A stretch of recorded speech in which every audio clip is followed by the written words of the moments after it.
सभी साथियों को जय वाल्मीकि, जय भीम, नमो बुद्धाय, जय मूल निवासी। दोस्तों और साथियों, मैं Charandas tank Ambedkar dialogues YouTube channel पे आप सभी का एक बार फिर हार्दिक स्वागत करता हूं। साथियों, सबसे पहले मैं आप लोगों से अपील करूंगा कि आप मेरे अंबेडकर डायलॉग्स यूट्यूब चैनल को सब्सक्राइब कर लें। जी हाँ साथियों, सब्सक्राइब अवश्य करें।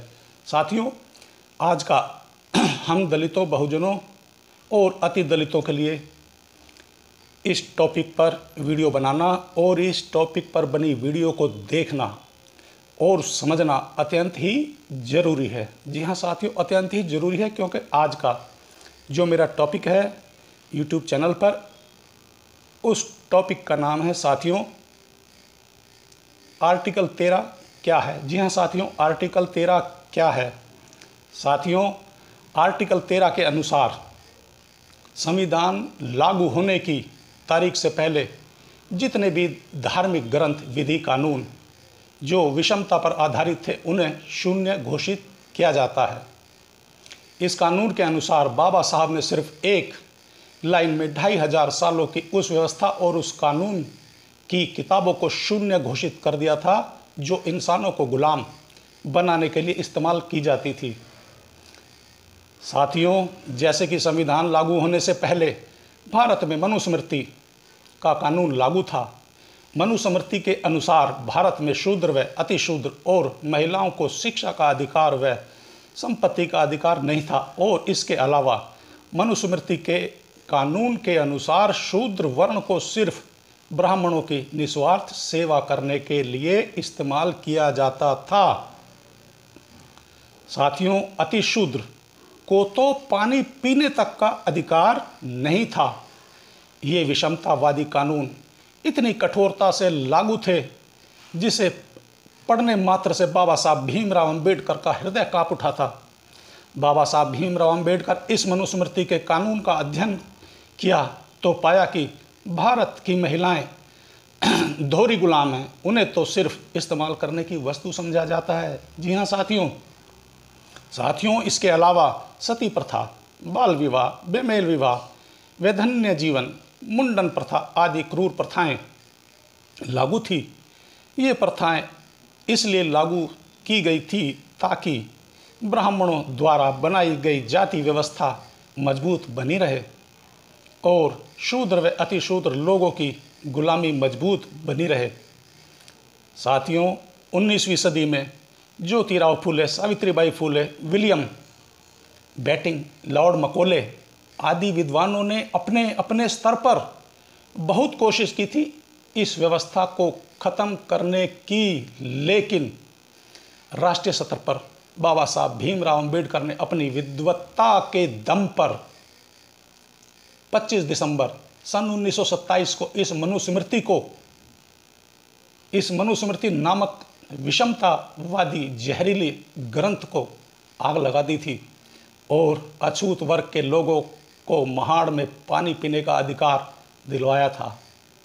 और इसके बाद बाबा साहब भीमराव अंबेडकर ने पूरे भारत में घूम घूम कर साइमन कमीशन को मनुस्मृति से प्रभावित शूद्र व अति शूद्र लोगों की वास्तविकता जिंदगी से परिचय कराया था।